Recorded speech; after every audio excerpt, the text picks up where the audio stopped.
Bonjour! L'aventure d'aujourd'hui sera très différente des précédentes dans la mesure où la plupart des vidéos de pêche blanche qu'on produit mettent de l'avant la mobilité des pêcheurs, alors qu'aujourd'hui nous allons chercher l'efficacité dans la stabilité.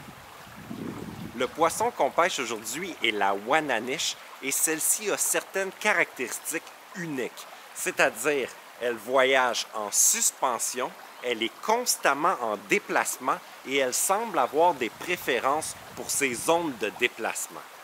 Notre plan d'aujourd'hui est donc d'installer un campement dans une zone de circulation pour intercepter les Wananiche lors de leur passage.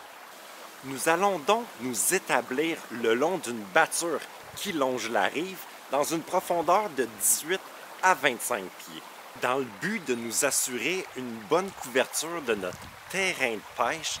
Nous allons chercher à remplacer l'équivalent de 3 pêcheurs en utilisant 3 polars. Les polars sont des dérivés contemporains de la brimballe classique. Donc d'abord, nous avons le drapeau, ensuite la bobine, le support de la bobine qui se termine par un T et finalement la structure de soutien principale. L'élément le plus important dans la pêche à la Wananiche, c'est définitivement le bas de ligne. Donc je vais faire l'utilisation d'un bas de ligne de 10 pieds de fluorocarbone. Je vais ensuite placer un hameçon simple de petite dimension et normalement, notre montage est terminé. Si ça vous semble essentiel de rajouter un poids, vous pouvez simplement vous limiter à un tout petit split shot. Rendu sur place, je sors quelques pieds de mon bas de ligne et je vais utiliser la moitié d'un ver de terre que je vais insérer dans mon hameçon de la même manière que je l'aurais fait pour un leurre de plastique souple. Par la suite, je vais descendre ma présentation 10 pieds sous la glace. La Wananiche évolue en suspension, mais plus particulièrement dans les 10 premiers pieds sous la glace.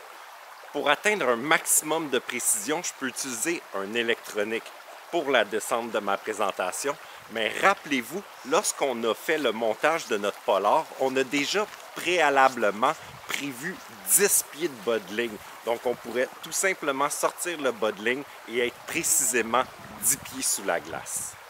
En attendant que les drapeaux lèvent, je vais choisir un trou stratégique dans lequel je vais m'enraciner avec 2 cannes. Ma première ligne est une Mojo Ice de Sainte-Croix de 32 pouces avec une puissance moyenne montée avec un mini Vibes de Yuzuri. Ma deuxième canne est une Legion Ultra Light montée avec un micro-leurre de plastique souple. L'idée, c'est que je vais animer avec énergie mon mini Vibe entre 15 et 10 pieds. Je vais faire évoluer mon leurre dans 15 pieds sous la glace dans le but d'avoir une certaine marge de manœuvre si je vois apparaître une Wananiche. Donc on sait pour qu'elle se commette à notre présentation, on doit simuler la fuite d'une proie. Donc le 5 pieds de plus bas que je vais avoir va me permettre de monter graduellement vers la surface et d'avoir une marge de manœuvre pour que la Wananiche vienne mordre à mon leurre. Maintenant, si la Wananiche n'attaque pas le mini Vibe, j'ai tout juste quelques instants pour prendre une décision. Alors c'est à ce moment que ma deuxième canne entre en jeu.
Parmi nos lignes en attente, nous allons aussi utiliser ce type de modèle.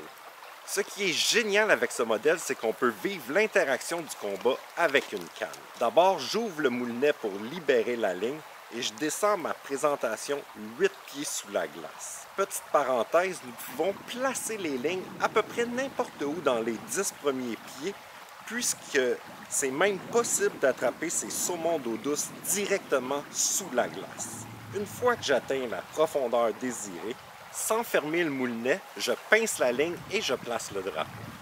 Comme pour le polar, l'idée c'est que lorsqu'un poisson tire sur le fil, le drapeau lève et la ligne est libérée.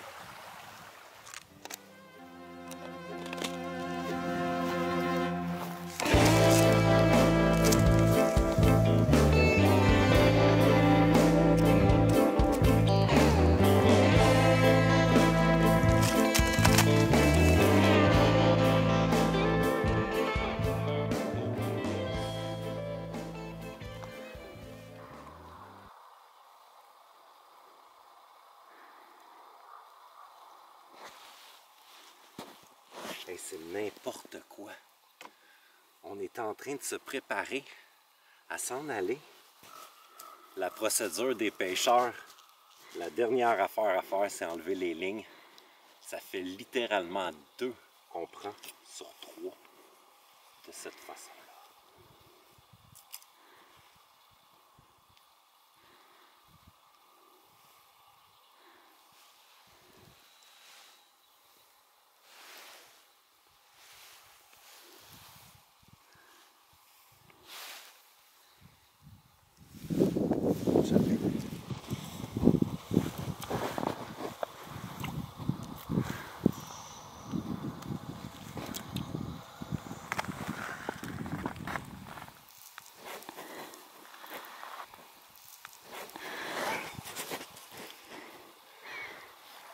Alors voilà, c'est ce qui complète la vidéo d'aujourd'hui. Merci d'avoir été là. J'espère que vous avez pu apprendre quelques trucs sur la pêche à la Wananiche sur glace. Merci, à la prochaine.